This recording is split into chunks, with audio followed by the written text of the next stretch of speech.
Hey guys, welcome to another brew day. I've got this kind of selfie stick action thing going on right now, so I hope that doesn't bother anybody. Brew day today. I got a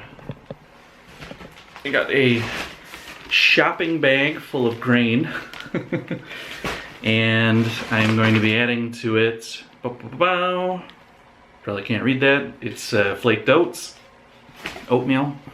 I am brewing an IPA with I bought that Azacca, a lot of Azacca. Probably gonna throw some Mosaic in there too, just for that little kiss of awesome. But yeah, so I'm brewing an IPA. I'm gonna brew.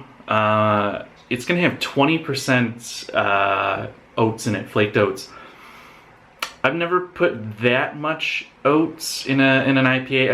I've done some oatmeal IPAs and oatmeal APAs where I've put in a decent percentage of flaked oats, but never. This is 20%. This is 20% of the grist. It's just base malt and oatmeal. But I'm gonna make one of those hazy as shit East Coast IPA things and see how it comes out, because I actually really like oatmeal in all beer. So yeah, for now, drinking coffee. It's still a little too early for beer. I say that I'm gonna get a beer as soon as this is gone. You don't know what time it is.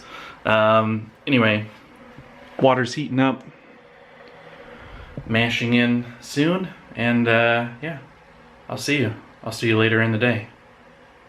Well, I mean, you're not here, but you know what I mean. Oat drop.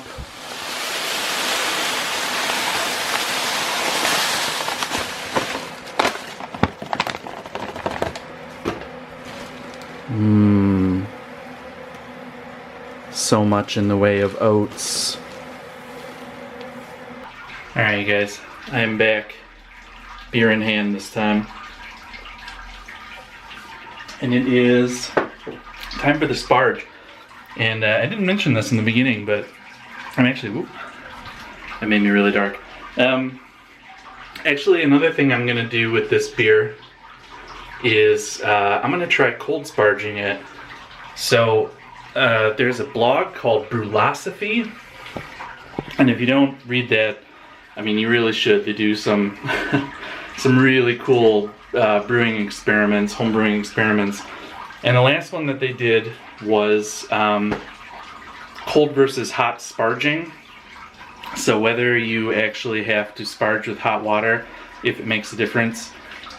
It didn't in their experiment. I think that they got like a couple of percentage points efficiency off, but that's also could have just been, regular margin of error. So what I usually have to do to sparge is I have to take basically every pot in my house and put it on the induction stove and heat water, because I need about 14 liters of water, and I've got like one 7-liter pot and then just a bunch of pots that are only a couple liters each. So I have to do like at least 3 different pots all heated up and then carry them through the house, pour them over the grain father there when it's sparging time. And what I'm gonna do today is I am just gonna straight up take it right out of the tap. I'm not gonna do I'm gonna do like mid-range on the tap, because our groundwater it's still like 18 degrees right now, so it's pretty cold. I'm trying not to. That is the only thing is obviously it'll take a little bit longer to get up to boil because you're sparging with colder water, but the grain father gets up pretty quick. And this really cuts out a crappy step for me, having to heat all that water in different pots and carry it around. So if this works, this is gonna shorten my brew day, or at least the hassle of it, just a tiny bit. So more on that when I'm actually sparging. Alright, I'm just sparging with basically room temperature water. Yeah, it's not like, it's warm-ish, but not, I usually get my sparge water up to like 75 degrees, like recommended. So that's what Beersmith is calculated for with this recipe, which I've gotten the calculations pretty dialed in on Beersmith. But so I've got it calculated to do a 75 degree fly sparge. I am doing probably barely 20 degrees, just whatever's coming out of the tap. And yeah, we'll see if there's any huge efficiency drop. I have this beer, the grain bill that I put in it, it's supposed to be like 1060, 1061, but I would be just as happy with 1055, 1056. So if there's a small efficiency drop, I don't really mind that much. It's more just to test out this method, if I could incorporate it into my brewing, my brew day. So yeah, just doing like 2 liters at a time, just keeping the water level a little bit over the mesh here. And yeah, I've got about 9 liters left to do, so I won't make you sit through that, but we will see. So the mash is basically completely drained. You can see there's just a few little drips dripping down in there. Temperature is at 85. It's usually when the mash is done, it's around 90, maybe even 91. So I definitely did lose temperature doing it this way, but the temperature will go up faster. It was so much easier to do it this way though. So as long as the efficiency isn't completely screwed up, then this was viable experiment. So I will take gravity reading once this is done drip dropping, and then yeah, that'll be kind of the definitive for it. No Grainfather Brewday, check it out, cheers, would be complete without having to watch for boil over like a hawk. Got my spray bottle handy. This boil over watch brought to you by Brewdog IPL. No head, but plenty of hops. Slurpalicious. Uh-oh. It's creeping. It's creeping up. Here it comes. Back! Back, I say! Ooh. Oh, it's angry now. Oh, now it's super angry. You get back down in there. You get back, you foam. You can't beat my 10 kroner spray bottle. No, you can't. Come on. Come on. Smile, you son of a bitch. Oh! Alright. I think we got this under control. Thanks for being with me. This is the pre-boil sample. Sitting at about 1050. It's just the 1050 line is just a little bit under. So I'm going to say it's 1049. The estimated pre-boil was 1054. So 5-ish points low. It did collect about a liter extra volume. So that explains a little bit of it, but I would guess that the cold sparging also played a part in that. So it's tough. It's really tough. I'll have more in the wrap up about that then. But yeah, sitting at about right around 1050. Not too bad. Alright, it's time to break into this Azacca. Don't think I've ever had this before. Oh. Freshly opened hops. It's actually a lot spicier than I thought it was going to be. It smells pretty good. Let's get 80. Oh, that was a little too much. 89, 83, 82, 81. All right, 81 is where we're gonna stop on that. Yeah, ooh, it's kind of spicy up front. It's got a lot of fruit in the back there. It's interesting. Here's our old buddy Mosaic, who's also gonna join the party here. Not gonna do quite as much Mosaic. This is kind of just to give a little pop to it, so just gonna do 30 grams there. All right.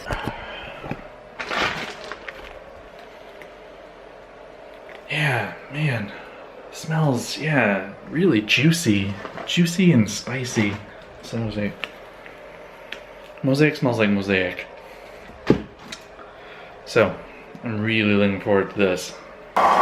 Alright, so I learned from my mistakes last time, and I've got the wort chiller on here instead of sitting on top, because I'm going to do big hop stands. You can see the Chronicle is sterilizing there in the shower. This is 120 grams mixed of Azacca and Mosaic, and as if this beer didn't have enough experiments in it, this is going to be the only hop edition. So, according to Beersmith, I should get really high IBU levels out of this. Unless I burn the shit out of myself and drop most of it on the floor.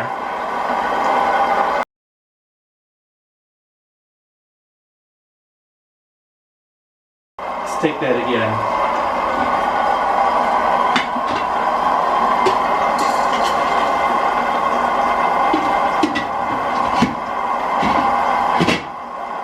Really needs a handle. I think that I pretty much refilled what I lost. I lost probably 20 or so grams, 20, 30 grams, so I put in an extra 20 grams of each hop. This is seriously one of the best things about the Grainfather Chronicle combination. I've got the counterflow going directly into the Chronicle. It's coming out chilled here on the end, and basically I can just start cleaning while this is transferring over. No siphons, no nothing. It's all pumped right out of the Grainfather. It's awesome. All right, guys, as you can see behind me, I've got the counterflow chiller. I've got the wort pumping into the Chronicle. So time for a small amount of beer. I only have a little bit left. There's more though, don't worry. A little bit of wrap up on this Brewday. I don't really see all the floaties in there when I drink it. Anyway, yeah, relatively easy Brewday. Probably the easiest one yet. This has only been about 4.5 hours from start to finish. That's with a That's with a 30-minute Whirlpool. You saw me burn myself and dump a bunch of hops. I did my best to replace those, but I have absolutely no idea how that's going to affect the final beer. Part of the experiment for this beer was to do just Whirlpool hops and see if on Beersmith it said I was going to get something like 55 or more IBUs out of just a 110-ish, 120 grams of hop on a hop stand. Azacca and Mosaic both really high alpha, but yeah, I never trust it. But after this last beer, after the Chinooki, where I think it's a little overly bitter because I pulled a lot of IBUs out of the hop stand, I decided to trust Beersmith this time and go with that. It said I was going to get 60 IBUs out of that, but now with the hops, I might go over, I might go under. Beersmith might have screwed me again on how many IBUs I actually pull out of there, because I'm sure it's just a shot in the dark. But you know what? It's beer. It smells freaking awesome with however much Azacca and Mosaic made it into that hop stand. It really smells awesome. And yeah, I'm happy with it. Cold sparging. I can't really. I don't have a sample yet. I'm gonna take it off the sampling port here once it gets up there, so that I don't. I don't know. I don't have to mess with the hose. So I don't know what the original gravity is yet.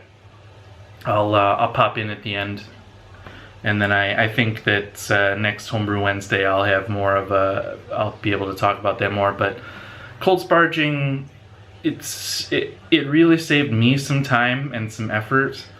I don't know. I can't really say whether the efficiency was the lower efficiency, because it was 4 or 5 points down.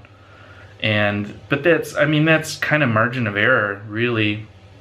I don't have this system completely mapped out yet. I don't have it, the last 2 times I've hit the numbers pretty well from Beersmith, but the time before that I was like 12 points down. So 4 points, 4 or 5 points, that's and not having to carry a bunch of 75-degree water through the house, that's totally worth it for me. I'll add in an extra few 100 grams of grain next time.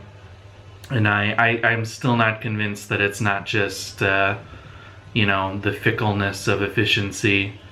With all that ridiculous amount of oats could have also screwed the efficiency. So yeah, I like cold steeping. I'm gonna try it again on the next few brew days and see if I can't get a more definitive conclusion. But anyway, speaking of conclusions, this beer is almost concluded.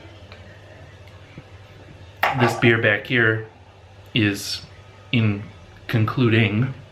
So I am going to refill this. I am going to start the long process of cleaning all this business up over here.